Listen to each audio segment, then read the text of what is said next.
Welcome students, कैसे हैं सभी। आपका अपने चैनल क्विक साइंस में बहुत बहुत वेलकम है। जैसा कि हम सीटेट साइंस पेपर 2 की तैयारी कर रहे हैं, हमने सारे थ्योरी सेक्शन को अच्छे से कंप्लीट करा। पेडागोजी के की पॉइंट्स मैंने सबसे पहले समझाए। अब हम पेडागोजी के मोस्ट इंपॉर्टेंट वो क्वेश्चन देखेंगे जो 2011 से 21 में बने। उनमें मैंने कुछ सेलेक्टेड क्वेश्चन जो है वो निकाले हैं जो आपके लिए मोस्ट इंपॉर्टेंट रहने वाले हैं, जिनसे आपको बहुत सारी चीज़ें क्लियर होंगी। और अब मैं कोशिश करूँगी क्लासेस आपके डेली आ जाएँ। पेडागोजी की सीरीज़ जो है अब ये डेली चले, ताकि आपका जल्दी से जल्दी क्वेश्चन के थ्रू क्या हो जाए, रिवीजन हो जाए। क्योंकि पेडागोजी एक ऐसी चीज़ है जो क्वेश्चन करने से ही समझ में जो है वो आती है। इसके अलावा अगर आपको साइंस पेपर 2 के लिए नोट्स चाहिए, सारी थ्योरी आपको बायलिंगुअल फॉर्म में, आपको जो अभी फिजिक्स केमिस्ट्री बायो की वो कराई थी पूरी समरी वो मिल जाएगी, की पॉइंट्स की पीडीएफ, और सारे प्रीवियस ईयर टॉपिक वाइज हो, चाहे इंडिविजुअल क्वेश्चन हो, वो सारे के सारे आपको मिल जाएंगे। उसके लिए आप मेरी मेल आईडी पर भी मेरे को मैसेज कर सकते हैं, या मेरा व्हाट्सएप नंबर है, अब अपडेट हो गया है व्हाट्सएप नंबर। अभी के लिए कुछ टाइम के लिए वो नंबर नहीं चल रहा जो पहले था। अब आपको व्हाट्सएप के लिए 7906761759 पर क्या करना होगा, मैसेज करना होगा। कॉल नहीं करना है, कॉल आपकी रिसीव नहीं होगी तो बेकार है, सीधा मैसेज करें। और आपको नोट्स चाहिए तो उसके रिगार्डिंग आप मेरे से वहाँ पर मैसेज करेंगे, आपको सारी पीडीएफ मिल जाएंगी, जिसके रिगार्डिंग आपको 120 रुपीज़ की पेमेंट जो है वो करनी होगी। तो चलिए, आज की क्लास जो है वो आपके लिए बहुत ज़्यादा इंपॉर्टेंट होने वाली है, जिसमें हम पेडागोजी के मोस्ट इंपॉर्टेंट क्वेश्चन जो है वो देखेंगे जो 2011 से 21 में बने। The following steps are generally recommended to be followed in a scientific method। वैज्ञानिक विधि के लिए सामान्यतः निम्नलिखित चरणों का पालन करने की सिफारिश की गई है, और इनका सही क्रम यहाँ पर नहीं दिया है, तो हमें यहाँ पर सही सीक्वेंस जो है वो मिलाना है। तो बताइए यहाँ पर सही सीक्वेंस क्या होगा। वीडियो पॉज कर देखिए, यहाँ पर जो सही सीक्वेंस होगा वो होगा, सबसे पहले हम समस्या की पहचान करेंगे, आइडेंटिफिकेशन ऑफ प्रॉब्लम। जब हमें समस्या पता चल जाएगी तो उसके बाद हम उसके बारे में कुछ सोचेंगे, परिकल्पना करेंगे, फॉर्मुलेशन ऑफ हाइपोथेसिस करेंगे। जब हम कुछ सोचेंगे तो उससे रिलेटेड आंकड़े जो हैं वो हम एकत्रित करेंगे। तो CBD हमको ऑप्शन नंबर सेकंड में देखने को मिलता है, तो यही हमारा आंसर होगा। ये सबसे पहले समस्या की पहचान करी गई, फिर उससे रिलेटेड हमने कुछ सोचा कि हमको कैसे चीज़ें करनी होंगी। फिर जब हमने सोच लिया तो हमने क्या करा, कुछ डेटा को कलेक्ट करा, और जब हमने डेटा कलेक्ट कर लिया तो उसके बाद जो हमने सोचा था हम उसकी टेस्टिंग करेंगे, और लास्ट में जो है हम अपना एक निष्कर्ष जो है वहाँ पर निकालेंगे। तो ऑप्शन सेकंड यहाँ पर सही है। Next question, how could learning be made more meaningful for student of class 7 bye the teacher while teaching the topic save water. शिक्षक द्वारा कक्षा 7 के बच्चों को पानी बचाओ विषय पर अधिगम को किस प्रकार अधिक सार्थक बनाया जा सकता है। देखिए, जब भी अधिक सार्थक की बात होगी तो हम बच्चों से क्रियाकलाप, एक्टिविटी, ऐसी कोई चीज़ कराएंगे जहाँ बच्चे जो हैं एक्टिवली पार्टिसिपेट करेंगे, तो वो ऑप्शन सबसे अच्छा होगा। Ask student to design poster नहीं, ऐसे लिखवाना, क्विज कंपटीशन कराना, ये यहाँ पर सही नहीं है। Option number C, asking student to interview people in their colony. यहाँ पर हमने क्या करा, बच्चों का इंटरेस्ट जनरेट करने के लिए उनको activity the, about water consumption and carry out water audit. कहीं ना कहीं ये बहुत अच्छी विधि होगी, क्योंकि वहाँ पर बच्चे के बहुत सारे skill, observation skill, communication skill, ये सारे जो हैं वहाँ पर डेवलप होंगे। तो ऑप्शन नंबर 3 जो है वो यहाँ पर बिल्कुल सही टेक्निक होगी। Next question 3, which among the flowing question would be open ended question. एक क्वेश्चन आपके जरूर सेट में आएगा कि कौन सा ओपन एंडेड क्वेश्चन है। जहां पर मल्टीपल आंसर होते हैं वो ओपन एंडेड होता है, और जब भी ऐसा आ जाए व्हाट वुड हैपन, क्या होगा अगर ऐसी स्थिति हो जाए, तो वहां पर समझ जाइएगा वो ओपन एंडेड क्वेश्चन है। और यहाँ पर हमें ओपन एंडेड क्वेश्चन दिख रहा है। ऑप्शन नंबर सेकंड, यदि घर्षण बल ना हो तो क्या होगा, यदि फोर्स ऑफ फ्रिक्शन ना हो तो क्या हो, तो कोई वस्तु जो चल रही है वो कभी भी नहीं रुकेगी। तो बच्चे वहां पर अलग अलग सोचेंगे और अलग अलग आंसर देंगे। कोई बोलेगा मैं लिख ही नहीं पाऊंगा, कोई बोलेगा मैं गिलास को पकड़ ही नहीं पाऊंगा, मतलब जो है अलग अलग आंसर वहाँ पर आएंगे। तो बी जो है वो यहाँ पर ओपन एंडेड क्वेश्चन है। नेक्स्ट क्वेश्चन देखते हैं जो आपका, अब अगला क्वेश्चन कौन सा है, फोर्थ क्वेश्चन जो है, a student exhibit the following 3 traits ABC according to the 3 domain of personality. यहाँ पर हमको बताना है करेक्ट सीक्वेंस ऑफ 3 डोमेन क्या होगा, 3 अलग क्षेत्रों के निम्नलिखित में से कौन सा सही क्रम है। ए में क्या दिया गया है, पानी का उपयोग करते हुए उसे बर्बाद नहीं करना। तो कहीं ना कहीं यहाँ पर बच्चे के अंदर भावात्मक, बच्चे को मोरल्स वैल्यू जो है वो पता है कि पानी का उपयोग करते हुए उसको बर्बाद नहीं कर रहा है। तो यहाँ पर कौन सा डोमेन दिख रहा है, हमें उसका भावात्मक डोमेन जो है वो दिख रहा है। टेल द केमिकल फॉर्मूला, उसने मस्तिष्क में जो याद करा वो चीज़ एग्जिटिव बता दी। तो संज्ञानात्मक की जब बात होती है तो कहीं ना कहीं वो हमारे जो लॉजिकल थिंकिंग है, माइंड जो है वहाँ से कनेक्ट करता है, हमारी एज के हिसाब से जो हम चीज़ें याद करते हैं उनसे कनेक्ट करता है, तो कहीं ना कहीं ये संज्ञानात्मक को दर्शा रहा है, डोमेन को। और थर्ड में देखिए, accurate measure the volume of sample of water, यहाँ पर पानी के नमूने का आयतन सही मापता है। तो बच्चे ने कोई एक्टिविटी करी है तो यहाँ पर कहीं ना कहीं वो साइकोमोटर मनोगति को यहाँ पर दर्शाता है, तो ऑप्शन नंबर 1 जो है वो यहाँ पर आंसर होगा। Next question 5th, science curriculum should be aim to, विज्ञान पाठ्यचर्या का उद्देश्य क्या होना चाहिए? Developed stamina to work long, अगर ये तो बिल्कुल नहीं होगा। सप्लीमेंट द कंटेंट, ये कंटेंट वगैरह ये भी नहीं होगा। ये यहाँ पर देखिए जो आंसर होगा वो आपका ऑप्शन नंबर 4 होगा, बिल्कुल दिख रहा है। कल्टीवेट ऑब्जेक्टिविटी, वस्तुनिष्ठता, क्रिटिकल थिंकिंग, तार्किक चिंतन, और freedom for fear and prejudice. देखिए विज्ञान जो है ये कहता है कि जितने भी अंधविश्वास होता है ये वाली चीज़ें नहीं होती, तो उनसे मुक्त करना ही साइंस कैरिकुलम का जो है बिल्कुल एम होना चाहिए। तो यहाँ पर जो आंसर होगा वो ऑप्शन नंबर 4 होगा। Next question 6, a science teacher collect and read the work of the class, then plan and adjust the next lesson to meet the student need he or she is doing। देखिए विज्ञान के शिक्षक क्या कर रहा है, कक्षा में काम को इकट्ठा करता है और पढ़ता है। जो भी बच्चों ने काम किया उसको पहले इकट्ठा करा और उसको पढ़ता है, फिर छात्रों की ज़रूरतों को पूरा करने के लिए अगले पाठ की योजना बनाता है। फिर वो देखता है कि छात्रों को कहाँ कहाँ कमियाँ हैं, क्या क्या चीज़ें मुझे और जो है नेक्स्ट लेसन में करनी होंगी, क्योंकि उसने पहले देखा, कलेक्ट करा और फिर उसके बाद रीड करा, और उसके बाद वो सोच रहा है जो कमियां हैं उनको दूर करूं, उसी हिसाब से मैं अपना नेक्स्ट लेसन प्लान जो है वो बनाऊं। तो वो यहाँ पर क्या कर रहा है, देखिए वो बच्चों का गुण देख रहा है। जब भी बच्चों के गुण, क्वालिटी देखी जाती है तो वहाँ पर आपका असेसमेंट फॉर लर्निंग होता है, सीखने के लिए आकलन होता है। असेसमेंट एज लर्निंग में बच्चे क्रिटिकल थिंकिंग करते हैं, क्या करते हैं, क्रिटिकल थिंकिंग, गहन चिंतन जो है वो वहाँ पर करते हैं। तो यहाँ पर बेसिकली बात क्या हो रही है, असेसमेंट फॉर लर्निंग की, तो ऑप्शन नंबर 3 जो है वो यहाँ पर सही है। Next question 7th, which one of the following is the major objective of teaching of science at upper primary stage, निम्न में से कौन सा उच्च प्राथमिक स्तर पर विज्ञान के शिक्षण का मुख्य उद्देश्य होता है? कि बच्चों को प्रोफिशिएंस कर देना, किसमें, solving exercise at the end of the chapter, ये तो बिल्कुल भी नहीं होगा। कि अध्याय के अंत में दिए गए अभ्यासों को हल करने में दक्षता विकसित करना, नहीं।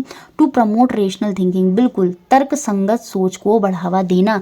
जब उनके अंदर तर्क संगत सोच विकसित होगी तभी तो वो क्या करेंगे, खोजी होंगे, तभी वो एक्टिविटी में पार्टिसिपेट करेंगे, तभी वो चीज़ों को अच्छे से समझेंगे, उनको एनालाइज करेंगे और रिसर्च करेंगे और प्रोजेक्ट वर्क में लगेंगे, और उनकी जो क्रिएटिविटी स्किल है वो वहाँ पर बढ़ेगी। तो तर्क संगत सोच को बढ़ावा देना यहाँ पर आंसर होगा option number 2। Next question 8, according to NCF 2005 errors are important in science experiment because, ये क्वेश्चन ज़रूर आएगा कि बच्चे का मिसकंसेप्शन है तो वो सही है या गलत है। वो बिल्कुल बच्चे के अंदर मिसकंसेप्शन होता है और वो सही होता है, तो सेम ऐसे ही एरर इंपॉर्टेंट होती हैं। क्यों इंपॉर्टेंट होती हैं बताइए 4 ऑप्शन में। ये पास और फेल देखने के लिए नहीं, स्कोर अच्छा करने के लिए नहीं, provide space for removing children from the school, ये सब नहीं होंगे। यहाँ पर जो आंसर होगा वो आपका ऑप्शन नंबर सी होगा। Provide an insight into the children thinking and help them to identify solution, बिल्कुल कहीं ना कहीं यहाँ पर ये बच्चे की क्रिटिकल थिंकिंग जो है उसको डेवलप करता है, बच्चे की सोच में अंतर्दृष्टि जो है उसको प्रदान करता है। वो नए नए आइडियाज सोचेगा और कहीं ना कहीं समाधान को पहचान करने में उसकी मदद करेंगे, क्योंकि गलतियाँ होंगी तभी वो अपनी गलतियों से सीखेगा और फिर कोई नई चीज़ जो है वहाँ पर वो सोचेगा और उसको जो है अप्लाई करने की कोशिश करेगा। तो ऑप्शन नंबर सी यहाँ पर जो है बिल्कुल सही जो है हमारा आंसर हो जाएगा। नेक्स्ट, ये बहुत इंपॉर्टेंट क्वेश्चन है, cognitive validity of science curriculum eight upper primary stage, ये एक ना एक सेट में जरूर बनेगा ये क्वेश्चन। उच्च प्राथमिक स्तर पर विज्ञान पाठ्यचर्या की संज्ञानात्मक वैधता का क्या अर्थ होता है ये हमको बताना है। तो बहुत बार बताया है, वो हमेशा आयु के अनुरूप होनी चाहिए जो कैरिकुलम होना चाहिए, और यही हमारी कॉग्निटिव वैलिडिटी होती है। तो ऑप्शन नंबर बी जो है वो यहाँ पर बिल्कुल सही होगा। नेक्स्ट और लास्ट क्वेश्चन आज के मॉक टेस्ट का, pedagogy का, the term constructivism is in relation to science education means that children should be, विज्ञान शिक्षा के संदर्भ में रचनावाद शब्दावली का क्या अर्थ होता है? देखिए रचनावाद से संबंध है, बच्चों को एक्टिविटी कराना, स्टेज पर कुछ प्रोग्राम वगैरह कराना है ना, वो सब इसमें आ जाते हैं। क्रिएटिविटी, ये सारी चीज़ें इसमें हो जाती हैं। हैंड ऑन एक्टिविटीज़ कराना, ये सारी चीज़ें आपकी कंस्ट्रक्टिविज्म सोच के अंदर जो है वो आती हैं। तो यहाँ पर क्या हो जाएगा, कंप्लीट इन्फॉर्मेशन देना साइंस के विषय में, नहीं। एक्टिविटी, बिल्कुल actively involve in the process of learning science, विज्ञान सीखने की प्रक्रिया में सक्रिय रूप से शामिल होना ही यहाँ पर कंस्ट्रक्टिविज्म जो है वो दिखाए। क्यों? क्योंकि बच्चा एक्टिवली है, बच्चे से हम चीज़ें करवाएंगे, बच्चा एक्टिवली पार्टिसिपेट कर रहा है तो हम उसको एक्टिवली इन्वॉल्व कर रहे हैं सारे प्रोसेस में। तो ये यहाँ पर सही हो जाएगा ऑप्शन नंबर बी। बाकी डिस्करेज, ताकि करें उसको कि वो क्वेश्चन ना पूछे, नहीं है तो गलत है। लेटेस्ट इन्फॉर्मेशन देना साइंटिफिक डेवलपमेंट की, नहीं, ये सब कंस्ट्रक्टिविज्म को तरफ, रचनावादी विचारधारा की तरफ नहीं दिखाता। तो ऑप्शन नंबर सेकंड जो है वो यहाँ पर आंसर होगा। तो हमने फर्स्ट 10 क्वेश्चन देखे, अब हम आगे फिर से 10 क्वेश्चन देखने वाले हैं जो आपके लिए फिर से बहुत इंपॉर्टेंट हैं। तो चलिए देखते हैं पेडागोजी के नेक्स्ट 10 क्वेश्चन। पहला क्वेश्चन है, which of the following is are developed by science, निम्न में से किसका विकास जो है वो विज्ञान के द्वारा होता है। देखिए, स्टैटिक माइंडसेट तो विज्ञान के द्वारा नहीं होता है। स्थायी मानक प्रकृति, स्थायी इसमें कुछ नहीं होता, चीज़ें बदलती रहती हैं, तो डी यहाँ पर नहीं होगा। बाकी सारे इक्विटी, निष्पक्षता, बिल्कुल चीज़ों को करने की, जैसे एक्सपेरिमेंट कोई बच्चा कर रहा है तो उसमें वो चिटिंग ना करें, चीज़ें अच्छे से करें, तो वो निष्पक्षता कहीं ना कहीं वहाँ से आती है। जैसे प्रोजेक्ट वर्क कर रहे हैं, रिसर्च वर्क कर रहे हैं, एक दूसरे की कॉपी ना करें, तो क्रिएटिविटी में कहीं ना कहीं निष्पक्षता होती है। साइंस में वो बहुत बड़ा रोल प्ले भी करती है। साइंटिफिक एटीट्यूड और बच्चे के अंदर साइंटिफिक टेम्पर डेवलप करना तो इंपॉर्टेंट होगा। तो यहाँ पर जो आंसर हो जाएगा वो ए, बी और सी, जो ऑप्शन नंबर सेकंड में देखने को मिल रहा है, और यही हमारा आंसर होगा। As per NCF 2005 good science education should be, राष्ट्रीय पाठ्यचर्या 2005 के अनुसार एक अच्छी विज्ञान शिक्षा कैसी होनी चाहिए। ट्रू टू द लर्नर होनी चाहिए, बिल्कुल सीखने वाले के प्रति सच्ची होनी चाहिए। उसमें सीखने वाला कौन होता है, बच्चा ही होता है। True to the environment of learner, बिल्कुल बच्चों को हमें समाज से लेकर जोड़कर चलना है, अपने एनवायरनमेंट, पर्यावरण से जो चीज़ें वो देख रहा है उनको समझाते हुए टॉपिकों को समझाना है, तो बिल्कुल ये बात भी हाँ सही है। True to the teacher, teacher के ट्रू कभी नहीं होनी चाहिए, टीचर जो है वो सेकेंडरी है, प्राइमरी कौन है, वो बच्चा ही है। बाकी ट्रू टू द साइंस तो होनी ही चाहिए, विज्ञान के प्रति सच्ची। अगर आप विज्ञान पढ़ा रहे हैं तो विज्ञान के प्रति तो आपका दायित्व होना चाहिए। तो यहाँ पर जो आंसर होगा वो होगा ए, बी और डी। तो हमारा आंसर हो जाएगा option number 4। Next question 3, assessment as learning in science means, विज्ञान में सीखने जैसे आकलन का क्या अर्थ है। 3 तरह के असेसमेंट होते हैं, सीडीपी में आप पढ़ते होंगे, assessment of learning, assessment for learning और असेसमेंट एज लर्निंग। जब भी असेसमेंट एज लर्निंग की बात आती है तो उसमें हम स्वयं का आकलन करते हैं, क्रिटिकल थिंकिंग करते हैं। सेल्फ असेसमेंट जो है यहाँ पर आंसर होगा, जहाँ पर हम खुद की चीज़ों को खुद से समझते हैं, गहन चिंतन जब हम करते हैं तो वो असेसमेंट एज लर्निंग के अंदर आता है। जो फॉर्मेटिव असेसमेंट होता है वो असेसमेंट फॉर लर्निंग होता है, जिसमें हम सीखने के दौरान आकलन, रचनात्मक आकलन जो होता है। फॉर्मेटिव असेसमेंट में हम बच्चे का बीच बीच में आकलन करते रहते हैं, उसको ऑब्जर्व करते हैं, एनेक्डोटल रिपोर्ट हो या उसको प्रोजेक्ट वर्क, मतलब इस चीज़ों के माध्यम से, उसके गुणों के, उसकी क्वालिटी के माध्यम से जो है हम बच्चे का असेसमेंट करते हैं। तो वो आपका असेसमेंट फॉर लर्निंग या फॉर्मेटिव असेसमेंट होता है, जो बीच बीच में होता है। और समेटिव असेसमेंट जैसे आपके half yearly exam, annual exam, test वगैरह हो गए, वो आपके असेसमेंट ऑफ लर्निंग होता है, समेटिव असेसमेंट होता है। तो यहाँ पर आंसर था option number second. Next question 4, which of the following statement is not true with respect to the nature of science, निम्न में से क्या विज्ञान की प्रकृति के संदर्भ में सही नहीं है। क्वेश्चन जरूर बनेगा नेचर ऑफ साइंस से। साइंस जो है वो इंटरडिसिप्लिनरी एरिया ऑफ लर्निंग है, बिल्कुल सीखने का एक ये अंतः विषयक क्षेत्र है, ये बात तो सही है। साइंस इज ऑलवेज टेंटेटिव, विज्ञान जो है वो हमेशा अस्थायी है, याद रखिए, उसमें चीज़ें बदलती रहती हैं, बहुत बार समझाया है। साइंस प्रमोट स्केप्टिसिज्म, विज्ञान संदेहवाद को बढ़ावा देता है, बिल्कुल। जैसे बच्चों को बहुत सी चीज़ों को लेकर संदेह रहता है, जब टीचर एक्सपेरिमेंट करते हैं तो बच्चे मानने को तैयार ही नहीं होते, नहीं ये ऐसे नहीं है, तो संदेहवाद का यहाँ पर जो है वो हमेशा रहता है इसमें, तो उसको बढ़ावा मिलता है विज्ञान में, यही साइंस की प्रकृति है।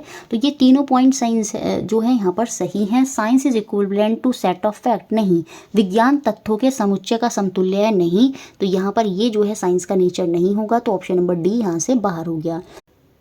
नेक्स्ट क्वेश्चन देखते हैं, question number 5, which of the following validities of a good science education curriculum is satisfied by activity and experiment, एक अच्छी विज्ञान शिक्षा पाठ्यचर्या में निम्नलिखित में से कौन सी वैधता की संतुष्टि क्रियाकलाप और प्रयोग द्वारा हो जाती है। तो देखिए, क्रियाकलाप और प्रयोग की जब भी बात होगी तो वहाँ पर प्रोसेस वैलिडिटी आ जाएगी, क्योंकि चीज़ें प्रोसेस में हो रही हैं। एक्टिविटी में डिफरेंट प्रोसेस देखने को हमें मिलते हैं, एक्सपेरिमेंट और एक्टिविटी जो है वो वहाँ पर प्रोसेस वैलिडिटी को डिफाइन करेगा। जबकि जो कॉग्निटिव वैलिडिटी होती है, संज्ञानात्मक वैधता होती है, वो ये कहती है जो बच्चे का सिलेबस है वो उसकी आयु के अनुसार होना चाहिए। हिस्टोरिकल वैलिडिटी ये कहती है कि साइंस जो है कैसे कैसे डेवलप करी है समय के साथ, कैसे कैसे हिस्ट्री में साइंस जो है वो इवॉल्व होती गई हिस्ट्री में टाइम के साथ, वो हिस्टोरिकल वैलिडिटी के अंदर आता है। तो यहाँ पर आंसर होगा option number D, process validity. Next question 6, a teacher begin the class by demonstrating the chemical test of starch in a given sample of food, the cognitive process associated with the above statement is, एक शिक्षक कक्षा का आरंभ दिए गए भोजन के नमूने में मंड स्टार्च का रासायनिक परीक्षण का प्रदर्शन करके करता है। उपरोक्त कथन में रेखांकित शब्द से संबंधित संज्ञानात्मक प्रक्रिया क्या है? देखिए यहाँ पर टीचर चीज़ें कर रहा है तो बच्चे की क्रिएटिविटी या क्रिएटिंग स्किल तो बच्चे के अंदर डेवलप नहीं हो रहा है, क्योंकि टीचर डेमो कर दिखा रहा है, बच्चे को डेमो दिख रहा है, तो अभी यहाँ पर उसकी कुछ अंडरस्टैंडिंग जो है वो भी यहाँ पर नहीं होगी। ठीक है, एनालाइज विश्लेषण भी अभी उसने कुछ नहीं करा है, टीचर एक डेमो कर रहा है, तो यहाँ पर वो क्या सीख रहा है, वहाँ यहाँ पर वो अप्लाई करना, कि चीज़ों को कैसे अप्लाई करना है, क्योंकि बच्चा डायरेक्ट उसको बोलेगा अगर टीचर, तो क्या वो डेमो कर देगा? नहीं, पहले टीचर वहाँ पर उसको दिखा रहा है कि देखो ऐसे ऐसे करेंगे हम, कैसे टेस्ट करोगे कि फूड में ब्लैक ब्लू कलर आ जाएगा तो वो स्टार्च का प्रेजेंस दिखाएगा, मतलब पूरा एक प्रोसेस जो बताया गया है क्लास 6 में, पूरा वो चीज़ पहले टीचर करके दिखा रही, तो वहाँ पर बच्चे अप्लाई करना सीख रहे हैं, वो फिर खुद करके देखेंगे, तो यहाँ पर जो कौन सा कॉग्निटिव प्रोसेस डेवलप हो रहा है तो वो यहाँ पर अप्लाइंग होगा, अनुप्रयोग करना जो है वो कहीं ना कहीं इस एक्टिविटी से सीखेंगे, तो ऑप्शन नंबर सी जो है वो यहाँ पर सही हो जाएगा। Next question 7th, which of the flowing tool is based on the technique of observation, निम्नलिखित में से कौन सा साधन अवलोकन आधारित है, ये हमको बताना है। जहाँ पर अवलोकन होता है, ऑब्जर्वेशन के बेसिस पर होता है, प्रेक्षण हम बच्चे का करते हैं, oral test, written test, paper pencil test, ये कभी भी ऑब्जर्वेशन में नहीं आएंगे। ऑब्जर्वेशन में तो देखना होता है, टेस्ट थोड़ी कराएंगे, तो यहाँ पर जो आंसर होगा वो होगा option number D, anecdotal record. ये जो वर्णन अभिलेख होते हैं, एनेक्डोटल रिकॉर्ड में जो बच्चा साल भर चीज़ें करता है उनको ऑब्जर्व करके ही उनमें जो है उनको बताया जाता है, तो ये जो वर्णन अभिलेख है कहीं ना कहीं ये टूल है, किस पर आधारित है, किस टेक्निक पर, ऑब्जर्वेशन पर, ये हम देख रहे हैं और उसके बाद क्या कर रहे हैं, उसका वर्णन अभिलेख जो है वहाँ पर कर रहे हैं, तो ऑप्शन नंबर डी यहाँ पर जो है वो सही हो जाएगा। Next question, which of the flowing can enhance critical thinking among student, निम्न में से क्या बच्चों में समालोचनात्मक चिंतन को बढ़ावा दे सकता है? मतलब क्रिटिकल थिंकिंग मतलब क्या आ गया यहाँ पे, फिर से असेसमेंट एज लर्निंग की बात यहाँ पर हो रही है, तो यहाँ पर बेस्ट ऑप्शन क्या होगा, सारा देखें टेक्स्ट बुक में पढ़ना है, ये सारे तो ऑप्शन बेस्ट नहीं होंगे। Option number 3, asking children to discuss among themselves, अपने ग्रुप में खुद से डिस्कस करें, followed by sharing in large group, फिर उसको बड़े ग्रुप में भी क्या करें, उसकी समूह में क्या करें, चर्चा करें, तो यहाँ पर कहीं ना कहीं आपस में चर्चा करना, फिर उसके बाद बड़े समूह में साझा करना, तो कहीं ना कहीं उनकी जो क्रिटिकल थिंकिंग है वो यहाँ पर डेवलप होगी, तो ऑप्शन नंबर 3 जो है वो यहाँ पर सही होगा। नेक्स्ट क्वेश्चन देखते हैं, question number 9, Anu took her class 8 children to the field trip, which of the following could be most appropriate objective for this activity, Anu कक्षा 8 के बच्चों को शैक्षिक भ्रमण के लिए लेकर जाती है, इस क्रियाकलाप के लिए निम्न में से क्या सबसे अधिक उपयुक्त उद्देश्य होगा, ये हमको बताना है। फील्ड ट्रिप एक बहुत अच्छी एक्टिविटी होती है, इसमें बच्चों की observation skill, communication skill, process skill, बहुत सारे स्किल जो हैं बच्चों के डेवलप होते हैं। देखिए, it encourage interaction among student children, बिल्कुल ये बच्चों के मध्य अंत क्रिया को प्रेरित करेगा, जो बच्चे आपस में बोल नहीं रहे हैं कहीं ना कहीं उनका इंटरेक्शन वहाँ पर होगा, जिससे कहीं ना कहीं उनके अंदर जो कम्युनिकेशन स्किल है, जो संप्रेषण कौशल है, कहीं ना कहीं वो भी विकसित होगा। It promote process skill through concrete experiment, बिल्कुल एक्सपीरियंस, सॉरी, यह ठोस अनुभवों के द्वारा प्रक्रिया कौशल को बढ़ावा देता है। देखिए, बच्चे देख रहे हैं तो ठोस अनुभव, जैसे उनको लेके गया खेत में लेके गया कि ये दिखाने के लिए कि कैसे जो है पूरी जो फार्मिंग है वो करी जाती, कैसे जो सीड है, जैसे जो गेहूं के पौधा है वो कैसे उगाया जाता है, पूरा उनको दिखाया जा रहा है, तो वो ठोस अनुभव है। ठोस अनुभवों से फिर उनके अंदर क्या होगा, प्रक्रिया कौशल, फिर वो खुद से करना सीखेंगे, तो कहीं ना कहीं जो प्रोसेस स्किल है वो भी डेवलप उनके अंदर होगा। जब वो वहाँ पर ठोस अनुभव को, कॉन्क्रीट एक्सपीरियंस को देखेंगे, तो कहीं ना कहीं उनके अंदर चीज़ों को करने की जो है वो जो कौशल है वो विकसित होगा, तो बी भी सही है। इट एनहेंस ऑब्जर्वेशन स्किल, बिल्कुल बच्चों में अवलोकन कौशल को तो बढ़ावा मिलेगा ही मिलेगा। और it break the monotony of the class, नहीं टीचर इसलिए ले गई है ये कक्षा की लय को तोड़ता है, नहीं, फील्ड ट्रिप साइंस में बहुत अच्छा होता है, तो यहाँ पर आंसर होगा ऑप्शन नंबर 1, ए, बी और सी। नेक्स्ट और लास्ट क्वेश्चन, एक क्वेश्चन पक्का पेडागोजी में ओपन एंडेड क्वेश्चन से बनेगा और मुझे नहीं लगता ये आपका क्वेश्चन कभी गलत होगा। विच of the flowing make good open ended question, निम्न में से मुक्त अंत वाले प्रश्न जो है वो हमें यहाँ पर पहचानने हैं। What difficulty would you face if your body did not have muscles in it, अगर हमारे शरीर में मांसपेशियां ना हो तो हमें किन समस्याओं का सामना करना होगा। देखिए, अब यहाँ पर कोई ऐसी चीज़ बोली गई है जो बदल दी जाए। जैसे बोला जाता है कि अगर मून के फेसेस ना हो, अगर जो फ्रिक्शन है वो ख़त्म हो जाए, कोई ऐसी चीज़ें जब बोली जाती हैं तो वहाँ पर बच्चों के अलग अलग आंसर आते हैं और वो हमेशा ओपन एंडेड क्वेश्चन जो है यहाँ पर होंगे, क्योंकि एक आंसर नहीं आएगा। हर बच्चा जो है अपने दिमाग से कुछ ना कुछ परिकल्पना करेगा और फिर वहाँ पर कोई ना कोई नई चीज़ जो है वो बताएगा। तो ये ओपन एंडेड क्वेश्चन की तरफ इशारा कर रहा है। तो ऑप्शन नंबर ए यहाँ पर बिल्कुल ओपन एंडेड क्वेश्चन है। जब भी डिफरेंस करने को बोल दे दो चीज़ों के बीच में, तीन चीज़ों के बीच में, वो कभी भी ओपन एंडेड क्वेश्चन नहीं होता।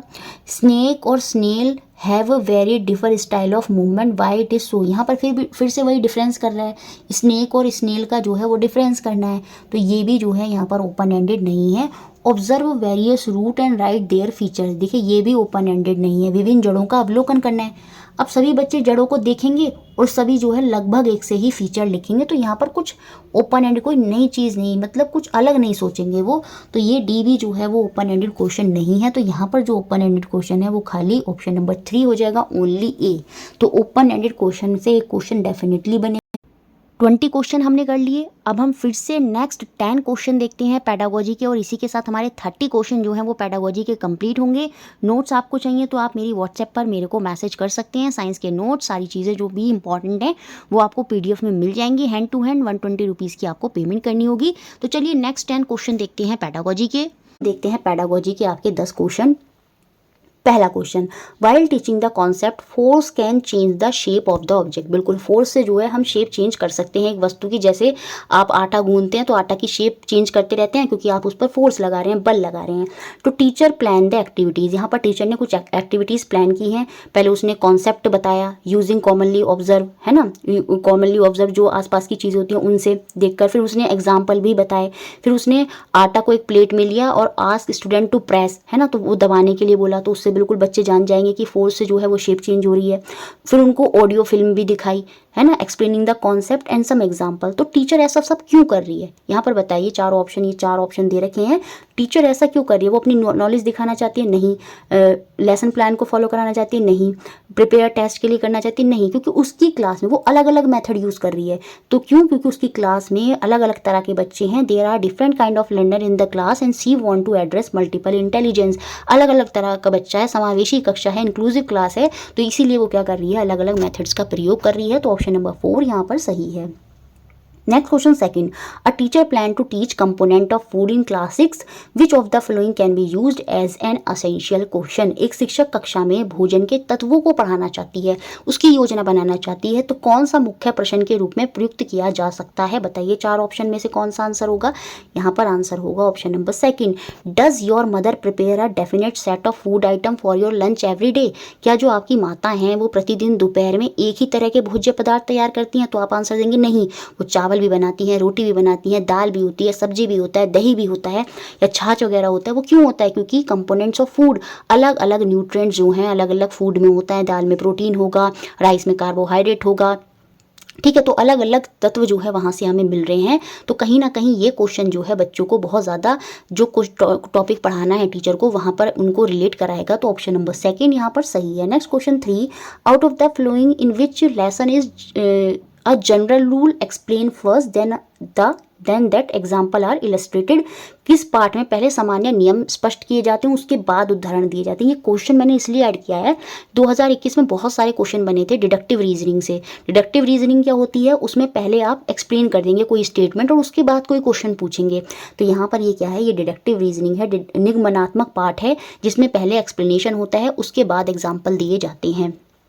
Next question 4, the project method of teaching is best associated with the philosophy of. शिक्षण की प्रोजेक्ट पद्धति जो है डैश के दर्शन के साथ सविशेष रूप से संबंधित रखती है, क्योंकि प्रोजेक्ट मेथड साइंस में बहुत बड़ा रोल प्ले करता है। ये हमारे अंदर क्रिएटिविटी जो है वो जनरेट करता है, उसमें मदद करता है, रिसर्च में मदद करता है, बच्चों को खोजी बनाता है, कहीं ना कहीं हैंड ऑन एक्टिविटीज़ करने का मौका मिलता है बच्चों को। तो इसकी खोज किसने की थी? John dewy. तो ऑप्शन नंबर सेकेंड जो है वो यहाँ पर सही हो जाएगा। ये क्वेश्चन बना है पहले, इसलिए ही ये क्वेश्चन नेक्स्ट क्वेश्चन देखते हैं fifth, while teaching the correct method of reading a clinical thermometer to class 8 student Neha mention the following necessary precaution to be taken. तो यहाँ पर हमको कौन सी प्रिकॉशन बतानी है, which one of the following precaution has been mention wrongly by the teacher. कक्षा 8 को क्लिनिकल थर्मामीटर पढ़ाने का सही तरीका बताते समय नेहा बरती जाने वाली निम्नलिखित आवश्यक सावधानियों का उल्लेख करती है। तो कौन सी गलत सावधानी उसने यहाँ पर बताई है, तो ऑप्शन नंबर 1 यहाँ पर जो है वो आंसर होगा बिल्कुल, क्योंकि उसने बोला है क्या कि thermometer should be washed with hot water. और अभी हमने देखा जो थर्मामीटर है उसकी रेंज 35 डिग्री सेल्सियस से 42 डिग्री सेल्सियस होती है, और गर्म वाटर जो है वो बॉइलिंग टेम्परेचर उसका 100 डिग्री होता है, उसमें जो थर्मामीटर है वो फट जाएगा, तो इसलिए उसको गर्म पानी से नहीं धोना चाहिए। तो यही गलत प्रिकॉशन जो है वो यहाँ पर दी है, तो ऑप्शन नंबर 1 यहाँ पर सही था। Next question sixth, a teacher frame a learning objective as making a device using a simple electric circuit. उसने एक डिवाइस बनाया है सिंपल इलेक्ट्रिक सर्किट का यूज करके।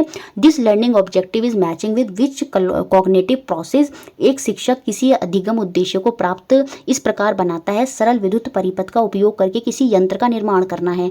यह अधिगम उद्देश्य नीचे दिए गए किस संज्ञानात्मक प्रक्रमण से सुमेल करता है, ये हमको बताना है। देखिए कोई चीज करके दिखाइए, बनाकर दिखाइए, तो बेसिकली यहाँ पर क्रिएटिंग जो है, सृजनता जो है वो यहाँ पर डेवलप हो रही है, तो ऑप्शन नंबर डी यहाँ पर सही है। Next question seventh, which one of the following statement about scientific knowledge would you not agree with.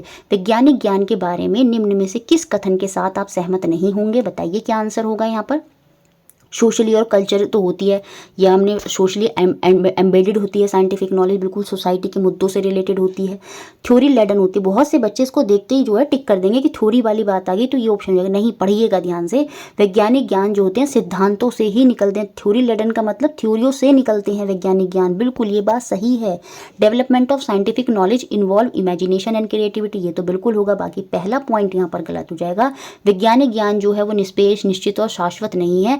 Certain और इटर्नल जो है ये एब्सोल्यूट नहीं है, समय के साथ इसमें परिवर्तन होते रहते हैं, तो ऑप्शन नंबर ए यहाँ पर मैच नहीं कर रहा है।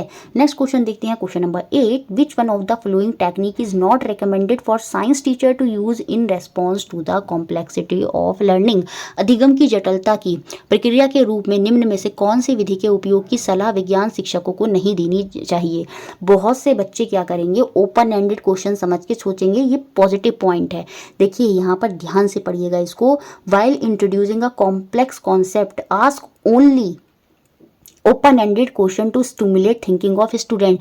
जटिल संकल्पनाओं को आरंभ करते समय विद्यार्थियों के चिंतन को प्रोत्साहित करने के लिए केवल मुक्त अंत वाले प्रश्न पूछना। मैंने हमेशा बताया जब भी केवल शब्द जाता है वो भी सही नहीं होता है, तो ऑप्शन नंबर 1 ही यहाँ पर गलत है। अब कैसे गलत है वो भी एक्सप्लेन कर देती हूँ। देखिए कोई बहुत जटिल संकल्पना है, उसको पढ़ाना है, अब आप बच्चे से ओपन एंडेड ही क्वेश्चन पूछे जा रहे हैं। अब जैसे कभी कभी देखा होगा टीचर समझाने से पहले क्वेश्चन पूछता है, बच्चे कभी कभी उससे इरिटेट भी हो जाते हैं। क्यों? क्योंकि उनको तो टॉपिक ही कुछ नहीं पता, बहुत टफ टॉपिक है, तो कैसे वो सोचेंगे उसके बारे में। तो हमेशा मुक्त अंत वाले ही प्रश्न पूछना ये सही नहीं होगा, क्योंकि संकल्पना कैसे है, जटिल संकल्पना में टीचर को ही पहले कुछ ना कुछ चीजें जरूर बतानी चाहिए, उसके बाद जो है ओपन एंडेड क्वेश्चन भी वो पूछ सकती है। तो केवल हम ओपन एंडेड नहीं कहेंगे, तो इसलिए ऑप्शन नंबर 1 यहाँ पर बाहर हुआ। Next question 9th, Anjali asked the following task to be performed by student of class 7th while making a electromagnet. ये करेक्ट सीक्वेंस में नहीं है, ठीक है। तो अब हमको इलेक्ट्रोमैग्नेट का जो सही सीक्वेंस है, which one of the following is correct sequence of the task to be perform to achieve the desire result. वांछित परिणाम को प्राप्त करने के लिए निष्पादित किया जाने वाला कौन सा क्रम यहाँ पर सही है, ये हमको बताना है। पूरा सही क्रम, जो पूरा एक्सपेरिमेंट का सही क्रम बताना है कि क्या क्या पहले होगा। देखिए सबसे पहले क्या करेंगे, आप लोहे के कील के आसपास तांबे की तार को लपेटेंगे। एनसीईआरटी में बताया मैग्नेटिक इफेक्ट जब हम पढ़ते हैं करंट का, तो लोहे की कील को क्या करेंगे, उसके आसपास तांबे के तार को मजबूती से लपेटेंगे। तो सबसे पहले तो आपका सी होगा, तो ये 2 ऑप्शन में दे रखा है। उसके बाद लपेटने के बाद जो आपके तांबे के तार को आपने लपेटा है उसको कनेक्ट करेंगे with free end of the wire to the terminal of cell. तार के सिरों को सेल के टर्मिनल से जोड़ेंगे। तो सी के बाद डी होगा, ऑप्शन नंबर 2 यहाँ पर सही होगा। उसके बाद जब आपने जोड़ दिया, पूरा ये बना दिया, तो फिर हम क्या करेंगे, जैसे ये तार, ये आपकी कील थी, इसके ऊपर तार लपेटा और उसको फिर क्या करा, वायर जो टर्मिनल था, जो आपका सेल था उससे अटैच कर दिया। अब हमने क्या करा, ये जो कील है जिसके ऊपर वायर लिपटा हुआ है इसके पास हम कुछ पिंस लेकर गए, कुछ पिंस जो हैं वो हमने इसके पास रखी, और जैसे ही हम करंट को स्विच ऑन करेंगे we observe what would happen, तो आप देखेंगे जो नेल उसके पास रखी थी वो उस पर चिपकना शुरू हो जाएंगी, वो हमारा इलेक्ट्रिक करंट का मैग्नेटिक इफेक्ट होता है। तो यहाँ पर ऑप्शन नंबर सेकंड जो है वो पूरा सही सीक्वेंस था इस एक्टिविटी का। नेक्स्ट क्वेश्चन देखते हैं, last question, open ended question यहाँ पर हमें बताना है। बताइए कौन सा मुक्त अंत वाला प्रश्न है। देखिए यहाँ पर जब हम देखेंगे एक्सप्लेनेशन वाली चीज़ कभी मुक्त अंत नहीं होगी। Why do moon change shape daily, देखिए ये वो फिनोमिना है जो है, जब हम वो फिनोमिना पूछते हैं जो नहीं है वो ओपन एंडेड में आता है, तो ये यहाँ पर नहीं होगा। यहाँ पर आंसर होगा option number B, suppose the moon emit light of it own, क्योंकि मून अपनी लाइट खुद की नहीं करता, वो भी सन की लाइट लेता है, तब we will it still have phase, तो क्या तब भी उसकी कलाएं होंगी। तो हम वो फिनोमिना बता रहे हैं जो नहीं है, कहीं ना कहीं उसमें हम सोचने के लिए मजबूर कर रहे हैं बच्चों को, और वहाँ पर जब जो चीज़ है नहीं और उसके बारे में सोचने को कहते हैं तो मल्टीपल आंसर देखने को मिलते हैं। तो ऑप्शन नंबर बी जो है वो यहाँ पर। तो चलिए अब आगे फिर से हम नेक्स्ट 10 क्वेश्चन जो हैं पेडागोजी के वो देखते हैं किस तरह के क्वेश्चन आपके एग्जाम में बने। ये क्लास आपके लिए मोस्ट इम्पॉर्टेंट है, तो इसको ध्यान से करके जाएं। पहला क्वेश्चन जो पेडागोजी का है, for an effective discussion in class 7th on the topic by smoke जो है राइज अप, अ टीचर जो है उसको क्या करना चाहिए। कक्षा 7 की एक अवधारणा धुआं ऊपर क्यों उठता है पर प्रभावशाली चर्चा के लिए शिक्षक को क्या करना चाहिए। देखिए बच्चे को कभी भी डिस्करेज नहीं करना चाहिए। डिस्करेज क्वेश्चन ड्यूरिंग डिस्कशन, जब कोई डिस्कशन चल रहा है तो उस समय चर्चा के दौरान कम प्रश्न पूछने चाहिए। नहीं, चर्चा में यही होता है, चर्चा में प्रश्न ही पूछे जाते हैं, तो ये चीज़ यहाँ पर गलत है। ए तो नहीं आएगा, बी नहीं आएगा, तो ये ऑप्शन बाहर हो गया। अब यहाँ पर देखते हैं, provide a common platform to the learner, बच्चों को एक समान मंच देना चाहिए, बिल्कुल एक समान मंच देना चाहिए। Acknowledge learner response to sustain their interest, बच्चों की रुचि बनाए रखने के लिए उनकी प्रतिक्रियाओं को स्वीकार करना चाहिए। अगर टीचर जो है उनको नेगलेक्ट कर देता है, उनकी जो भी वो पूछ रहे हैं उनको कहता है नहीं नहीं मत पूछो ये मत, तो कहीं ना कहीं बच्चे का इंटरेस्ट जो है वो हट जाएगा। तो इंटरेस्ट बनाए रखने के लिए हमें उनके जो प्रतिक्रियाएं हैं उनको स्वीकार करना चाहिए। तो सी भी सही है, बी और सी दोनों सही हैं, और बी और सी दोनों सही जो हैं वो हमको ऑप्शन नंबर सेकंड में दिखाई दे रहे हैं, मीन्स डी भी सही हो जाएगा।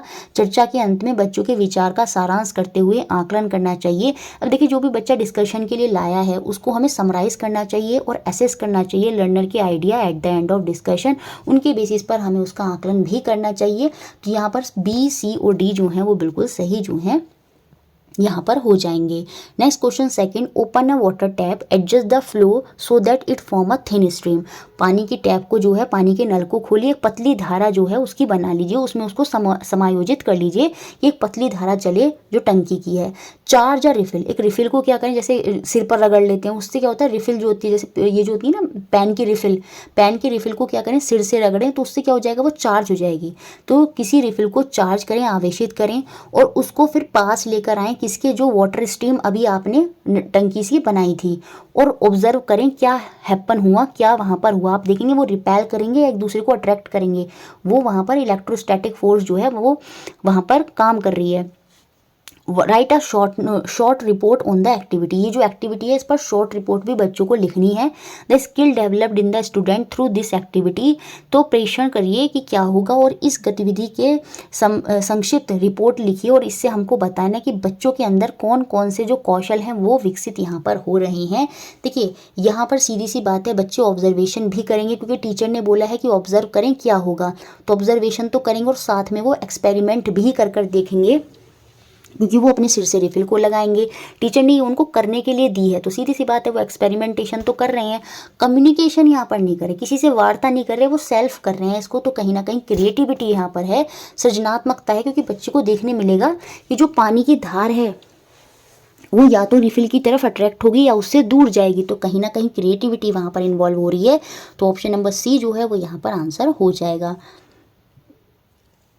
Next question 3, which of the following strategies are most appropriate for a teacher to teach the topic save energy, ऊर्जा संरक्षण विषय पढ़ाने के लिए निम्न में से कौन सी युक्ति शिक्षक के लिए सबसे उचित है, बताना है हमको। Ask student to write slogan on the, देखिए 3 युक्ति यहाँ पर उपयुक्त होंगी ऑप्शन के हिसाब से, कोई एक गलत होगी। देखिए write at least 5 way to save energy, ये कोई क्रिएटिव टास्क नहीं है, सिंपल कुछ बच्चे को लिखने के लिए दे देना वो एक क्रिएटिव टास्क नहीं होता कि 5 लाइनें लिख कर दिखाइए ऊर्जा संरक्षण पर। तो कहीं ना कहीं ये एक अप्रोप्रिएट टेक्निक नहीं है। बाकी स्टूडेंट को स्लोगन लिखने के लिए बोलना, उसमें बच्चे सोचेंगे ऊर्जा संरक्षण के नारे, है ना, नारे कैसे लगाने हैं, बच्चे नारों को लेकर कुछ ऑब्जर्व करेंगे, वहाँ पर हाइपोथेसिस करेंगे, सॉरी ऑब्जर्व नहीं करेंगे, वहाँ पर कुछ परिकल्पना करेंगे, हाइपोथेसिस करेंगे कि किस तरह के स्लोगन जो है वो उनको बनाने चाहिए। बाकी मॉडल प्रोजेक्ट, ये तो बिल्कुल बहुत ही बढ़िया ऑप्शन हो गया।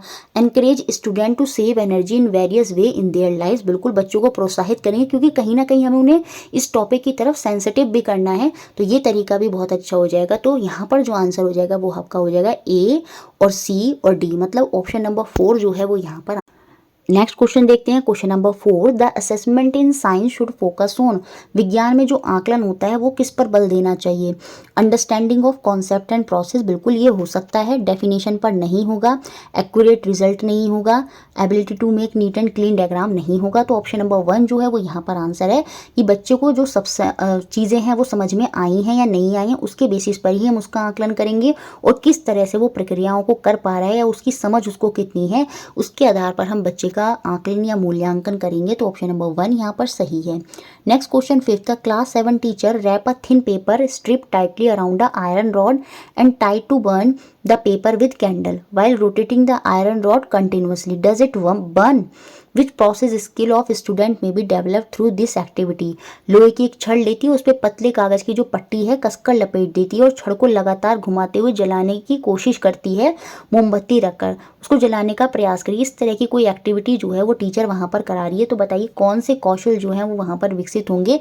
बच्चे ऑब्जर्वेशन तो करेंगे और टीचर ये भी कह रही है कि डज इट बर्न, क्या वो जलेगा। तो परिकल्पना तो 100% वो यहाँ पर कर रहे हैं और वो जलेगा या नहीं जलेगा उससे रिलेटेड जो है वो क्वेश्चन जरूर पूछेंगे। तो यहाँ पर क्वेश्चनिंग हुई, क्लासिफिकेशन तो हो ही नहीं रहा। टीचर ने ऐसे थोड़ी बोला कि कुछ चीज़ों को अलग कर दो, कौन यहाँ पर ऐसे है कौन वहाँ पर वैसे, क्लासिफिकेशन नहीं करने को बोला।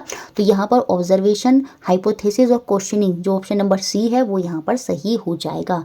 नेक्स्ट क्वेश्चन 6 था, science teacher ask her student to put two drop each of oil and a sugar solution on a flat surface. She then asked them to tilt the surface and observe the order in which the drop reach the bottom. Which property of liquid is the teacher trying to bring to the student attention through this activity? अच्छा, simple teacher ने 2 task दिए, 2 flat surface थे, एक flat पर 2 बूंदे तेल की डलवाई और एक फ्लैट पर 2 बूंदे जो है शुगर के सॉल्यूशन की डलवाई। अब इन फ्लैट को क्या बोल दिया उसने, टेढ़ा कर दीजिए। अब इनको टेढ़ा कर दीजिए तो जो बूंदे हैं वो सीधी सी बात है वो नीचे की तरफ को जो है वो सरकने लगेंगी, नीचे की तरफ को पहुंचने लगेंगी। तो यहाँ पर एक बोला है टीचर ने उन बूंदों के नीचे पहुंचने के क्रम का जो है प्रेक्षण करने को कहा, उनसे ऑब्जर्वेशन करने को कहा।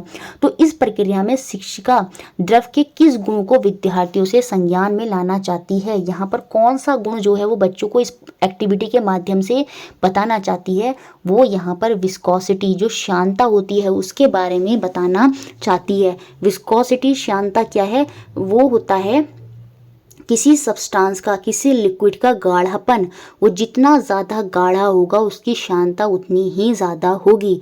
अब यहाँ पर ऑयल की बूंदें हैं और शुगर की बूंदें हैं, तो वो चेक करवाना चाहती है कि किसमें श्यानता ज़्यादा है। जैसे तेल वगैरह होते हैं उनमें श्यानता ज़्यादा होगी, जो पानी है उसमें श्यानता कम होगी, वो आसानी से चला जाएगा। तो विस्कोसिटी क्या है, किसी का गाढ़ापन, जो शहद में जो है विस्कोसिटी बहुत ज़्यादा होती है। तो यहाँ पर टीचर विस्कोसिटी का जो कॉन्सेप्ट है वो बताना चाहती है। तो ऑप्शन नंबर बी यहाँ पर सही है। Next question 7th, which of the following statement is true about the law and theories in science. विज्ञान में नियम और सिद्धांत के विषय में कौन सा कथन सही है। बहुत बहुत इंपॉर्टेंट क्वेश्चन है। तो पहला ऑप्शन ही यहाँ पर सही है, laws are generalise description of the relationship among observable phenomena. जो नियम होते हैं दृष्टिगोचर तथ्यों के संबंध में साधारीकृत वर्णन होते हैं, मतलब बहुत सारे एक्सपेरिमेंट के बाद जो कोई जनरल डिस्क्रिप्शन है वो प्रेजेंट करा जाता है, वो आपका लॉ होता है। जबकि जो थ्योरीज होती हैं वो जो भी फिनोमिना घट रहा है, ऑब्जर्वेबल फिनोमिना होता है, सीधा उसका व्याख्यान जो होता है, एक्सप्लेनेशन जो होता है वो थ्योरी होती है। लॉ को आसानी से बदला नहीं जा सकता, जबकि थ्योरीज जो हैं उनमें चेंजेस जो हैं आसानी से करे जा सकते हैं। तो ऑप्शन नंबर ए ही जो है वो यहाँ पर लॉज और थ्योरी के बारे में सही था। Next question eighth, eighth class student make the statement. एक कक्षा 8 का जो है छात्र है वो ये कहता है कि जो भारी ऑब्जेक्ट हैं वो पानी में डूब जाते हैं और जो हल्के ऑब्जेक्ट हैं वो पानी में फ्लोट करते हैं। सीधा बोला, भारी वस्तुएं जल में डूब जाती हैं और हल्की वस्तुएं जल में तैरती हैं। How is the science teacher of class eighth best advice to react. कक्षा 8 के विज्ञान शिक्षक के लिए इस पर प्रतिक्रिया देने के लिए सर्वोत्तम परामर्श क्या होगा, ये हमको यहाँ पर बताना है, क्योंकि कहीं ना कहीं उसका कॉन्सेप्ट यहाँ पर सही नहीं है। वो वेट के आधार पर समझ रहा है कि जो भारी वस्तु है वो डूब जाएगी और जो हल्की वस्तु है तैरेगी, लेकिन इसके पीछे का कॉन्सेप्ट क्या है, वो डेंसिटी, उनका घनत्व का कॉन्सेप्ट है। लेकिन टीचर इसको दूर कैसे करेगी? सीधी सी बात है, ये जो बच्चे के मिसकंसेप्शंस होते हैं ये इंपॉर्टेंट होते हैं और इनको बदला नहीं जाता आसानी से। इनको दूर करने के लिए कोई रियल लाइफ एग्जाम्पल उनको देने पड़ते हैं, कुछ एक्टिविटी रियल लाइफ में उनको ऐसी करानी पड़ती हैं जिससे उनकी गलत अवधारणाएं जो हैं वो सही हो जाएं। तो यहाँ पर ऑप्शन नंबर 3 सही होगा। प्रेजेंट काउंटर एग्जाम्पल, वो एग्जाम्पल लाएगी और ऐसे मटेरियल लाएगी डिफरेंट शेप, साइज और वेट के, और उनको बच्चों को इन्वेस्टिगेट करने को बोलेगी। जब बच्चे खुद से देखेंगे कि हाँ भाई बहुत सारी चीज़ें जो हैं वो वेरी कर रही हैं, ऐसा नहीं है खाली वेट ही डिपेंड कर रहा है, डेंसिटी पर भी डिपेंड करता है, उनके शेप और साइज पर भी पानी का डूबना डिपेंड कर रहा है कि कितना बुआंट फोर्स जो है वहाँ पर लग रहा है, वो सारी चीज़ें यहाँ पर होंगी। तो ऑप्शन नंबर 3 यहाँ पर जो है वो बिल्कुल सही हो जाएगा। Next question 9th, a teacher before bringing to teach digestion to class 6 student provide them with the outline diagram of human body and ask them to draw all parts through which they can think the food would travel from mouth when they eat. What could be the teacher purpose of asking this question? कक्षा 6 के विद्यार्थियों को पाचन पढ़ाने के लिए एक अध्यापक क्या करती है, उन्हें मानव शरीर का एक रेखा चित्र देता है और उन्हें कहता है कि वह उन सभी अंगों को चित्रित करें जिनसे होकर उनके विचार में भोजन जो है उनके खाने के बाद गुजरता होगा। तो ये टीचर टॉपिक पढ़ाने से पहले ऐसा क्वेश्चन क्यों पूछ रही है? कहीं ना कहीं जो है वो यहाँ पर इन्वेस्टिगेट करना चाहती है student prior ideas related to human body. वो बच्चों का जो वर्तमान ज्ञान है उसको वहाँ पर देखना चाहती है, उसकी पड़ताल करना चाहती है, ताकि वो फ्यूचर में जो लर्निंग सेशन होंगे उसी के अकॉर्डिंग जो है वो प्लान कर सके, वो जान सके बच्चों को कितनी समझ है टॉपिक की। तो ऐसा टीचर ने पहले कोई टॉपिक पढ़ाने से पहले ऐसी एक्टिविटी क्यों कराई? क्योंकि उसे बच्चों का जो वर्तमान ज्ञान है वो जानना है, वो देखना है कि उन्हें टॉपिक की कितनी समझ है और फ्यूचर में वो उसी हिसाब से लेसन का प्लान जो है वो बनाएगी। तो ऑप्शन नंबर 3 जो है वो यहाँ पर बिल्कुल सही है।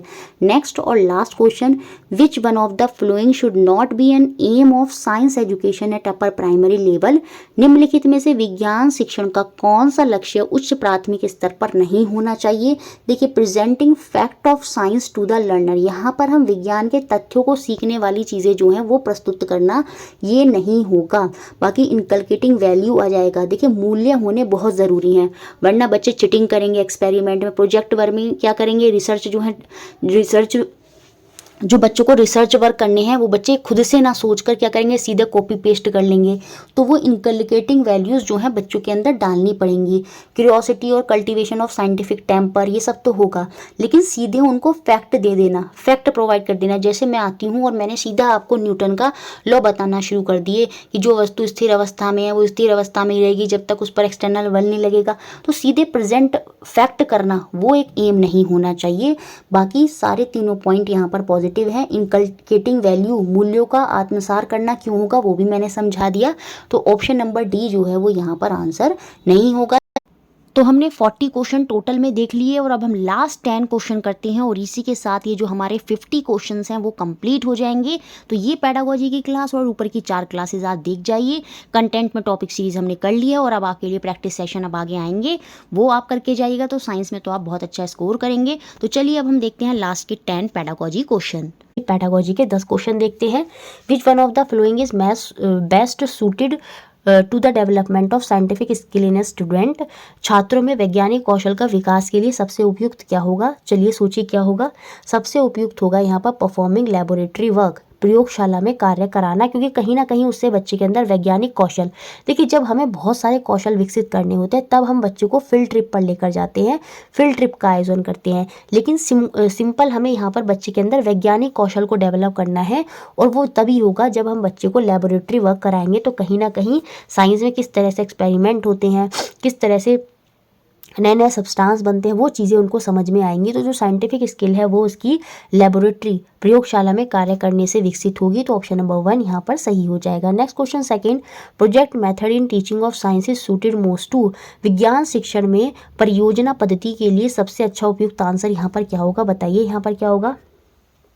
प्रोजेक्ट मेथड, प्रोजेक्ट मेथड में देखिए कॉन्सेप्ट नहीं क्लियर करना है, न्यूमेरिक ये सब तो नहीं आएगा, ये हो जाएगा।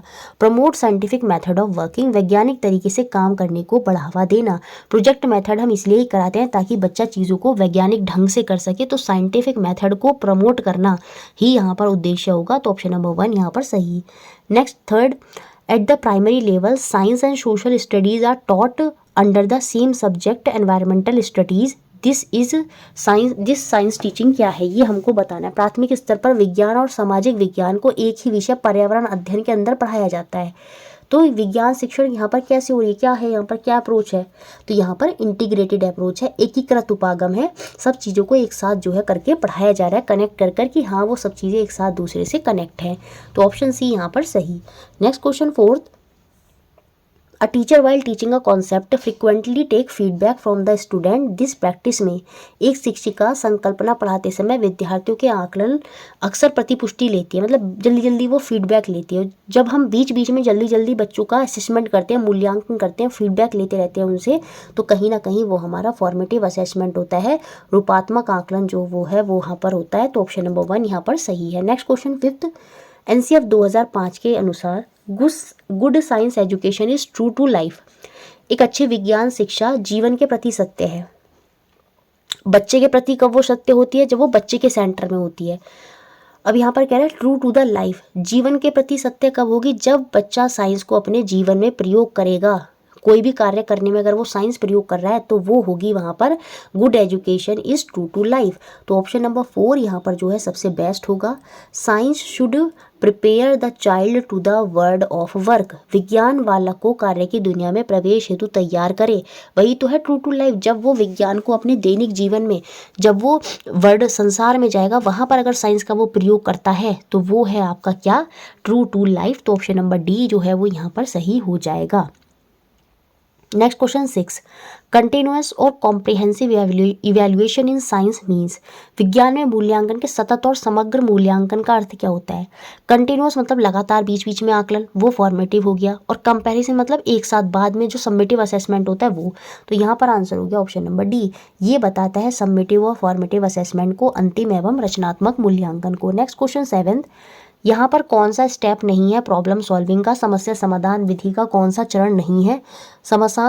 समाधान समस्या विधि में अवलोकन नहीं होता, ऑब्जर्वेशन हम कुछ नहीं करते, क्योंकि यहाँ पर समस्या का पता निकालते हैं, आइडेंटिफिकेशन ऑफ प्रॉब्लम जो है वो होती है, और उसको सॉल्व करने के प्रयास करते हैं, स्थिति की कल्पना भी जो है हम यहाँ पर करते हैं, लेकिन यहाँ पर हम कुछ ऑब्जर्व नहीं कर रहे, कुछ देखते नहीं हैं। समस्या सीधी पहचानी गई, पता चल गया, फिर उसके बाद हम उसको सॉल्व करने का प्रयास करने लगते हैं, उसको लेकर कैसे सॉल्व करेंगे एक परिकल्पना करते हैं, डेटा को कलेक्ट करते हैं और फिर चीज़ों को करते हैं, और उसके बाद हम फाइनली जाकर एनालाइज करते हैं चीज़ों को, और बाद में हम जो है कंक्लूजन पर जो है वो पहुँच जाते हैं। तो ऑब्जर्वेशन कहीं से कहीं तक जो है प्रॉब्लम सॉल्विंग का स्टेप नहीं होता। Next question 8, you want your class 6 student to be figure out that property of solubility of salt in water, salt को पानी में डालना is used to separate the mixture of sand and salt, as a supporter of inquiry oriented pedagogy you would, क्या करेंगे आप चाहते हैं कि कक्षा 6 के विद्यार्थी नमक और रेत के मिश्रण को अलग करने के लिए नमक की पानी में विलयता के गुण को पहचान कर सकें, तो आप ऐसे उनसे कौन सी एक्टिविटी कराएंगे जिनमें इंक्वायरी ओरिएंटेड पेडागोजी जो है वहाँ पर दिखेगी। तो देखिए सारे ऑप्शन पॉज करके क्या आंसर होगा यहाँ पर। तो देखिए यहाँ पर जो बेस्ट आंसर होगा ना, जहाँ बच्चे एक्टिविटी कर रहे होंगे। अब देखिए सेकंड में तो नहीं होगा और फोर्थ में भी नहीं होगा, यहाँ पर कंफ्यूजन होगा फर्स्ट और थर्ड में। फर्स्ट ऑप्शन ही यहाँ पर क्या होगा आपका आंसर होगा, provide the mixture of sand and salt to student. आपने एक मिक्सचर दे दिया सैंड और सॉल्ट का। अब उनको बोला कि अलग अलग तरीके सोचिए कि कैसे हम उनको सेपरेट करेंगे, और उनके जो आइडियाज़ हैं आप उनमें थोड़ी थोड़ी उनकी मदद कर रहे हैं। तो कहीं ना कहीं यहाँ पर बच्चे जो है वो चीज़ों को कर रहे हैं, सोच रहे हैं, बस आप उनको क्या करें, थोड़े थोड़े उनके आइडिया में जो है उनकी मदद कर रहे हैं। जबकि इस केस में क्या कर रहे हैं, बच्चों को कल्पना करने के लिए कह रहे हैं कि कौन कौन से मेथड होंगे उनको अलग करने के लिए, और उनको एक आंसर तक लेकर जा रहे हैं थ्रू डिटेल्ड एक्सप्लेनेशन। एक्सप्लेनेशन नहीं करनी है, इंक्वायरी ओरिएंटेड में बच्चे को क्रियाकलाप कराना होता है। तो यहाँ पर एक्सप्लेनेशन की वजह से ये ऑप्शन बाहर हुआ। ऑप्शन नंबर 1 यहाँ पर सही होगा, क्योंकि यहाँ पर हम उनको सोचने के लिए बोल रहे हो और टीचर क्या कर रहा है, उनके आइडियाज़ में उनकी थोड़ी थोड़ी मदद कर रहा है। तो कहीं ना कहीं वहाँ पर बच्चे जो है इंक्वायरी ओरिएंटेड जो है वो दिख रहे हैं। तो ऑप्शन नंबर 1 जो है वो यहाँ पर सही हो जाएगा। Next question 9th। Class 7th में जो है एक शिक्षक जो है पूरी ये एक्टिविटी कराता है। इस एक्टिविटी को देख लीजिएगा, थ्योरी में मिल जाएगी। एक जो लीफ होती है उसको टेस्ट ट्यूब में रखते हैं, उस पर स्प्रिट डाला जाता है और फिर उसको बीकर में हाफ पानी जो भरा है उसको रख देते हैं और उसमें उसको गर्म करते हैं। उससे क्या होता है, जो लीफ है ना उसका कलर जो है वो डिस्कलर हो जाता है। बेसिकली हमने उसमें से क्लोरोफिल जो उसका कलर है, ग्रीन पिगमेंट है, उसको ख़त्म कर दिया वहाँ से। उसके बाद हम लीफ को बाहर निकालते हैं और उसमें फ्यू ड्रॉप्स ऑफ आयोडीन जो है वो डाल देते हैं और देखते हैं कि जो लीफ है ना वो ब्लू ब्लैक कलर में बदल जाती है। इट मीन्स वहाँ पर स्टार्च की प्रेजेंस है, अभी पीछे समझाया था। तो after this activity the teacher give some question for assessment of various indicator of learning. इस क्रियाकलाप के बाद शिक्षक अधिगम के विभिन्न सूचकों के आकलन के लिए कुछ प्रश्न देता है। तो which of the following would assess analysis, निम्न में से कौन सा विश्लेषण का आकलन करेगा। जहाँ पर बच्चे क्या कर रहे हैं, विश्लेषण कर रहे हैं, मतलब चीज़ों को बांट रहे हैं, विश्लेषण कर रहे हैं। What care is taken to prevent damage of the leaf, नहीं, वॉट केयर नहीं, यहाँ पर कुछ नहीं बांट रहे। What happen to the colour of the leaf when solution is poured into it, नहीं। कैन, अच्छा यहाँ पर जाएगा, can this test be done without removing chlorophyll. कहीं ना कहीं यहाँ पर विश्लेषण का जो आकलन है वो यहीं से होगा, क्योंकि यहाँ पर अब इन्होंने इसको बांट दिया, बोल दिया क्या आप इसको ऐसे भी कर सकते हैं, can this test be done without removing chlorophyll. Without removing chlorophyll भी क्या इस टेस्ट को करा जा सकता है, नहीं, नहीं करा जाता था। क्यों, क्योंकि वहाँ पर जो कलर है वो रिमूव नहीं होगा, जिसकी वजह से उसका जो ब्लू ब्लैक कलर हमें दिखना है वो वहाँ पर दिखाई नहीं देगा। तो यहाँ पर जो एनालिसिस को एसेस करने के लिए बेस्ट क्वेश्चन है वो आपका ऑप्शन नंबर 4 होगा, क्योंकि यहाँ पर बच्चों ने विश्लेषण करा, एनालिसिस जो है वो हमें साफ साफ दिखाई दे रहा है। नेक्स्ट और लास्ट क्वेश्चन 10th, बहुत इंपॉर्टेंट क्वेश्चन है।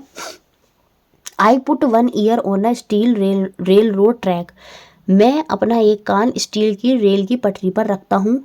आई am able to hear the approaching train sooner through the track than through the air, मैं आने वाली ट्रेन की ध्वनि वायु की तुलना में रेल की पटरी द्वारा शीघ्र सुन लेता हूँ। मतलब जो आवाज़ ट्रेन की हवा में से आ रही थी और जब उसने कान पटरी में रखे तब उसको जल्दी आ रही है।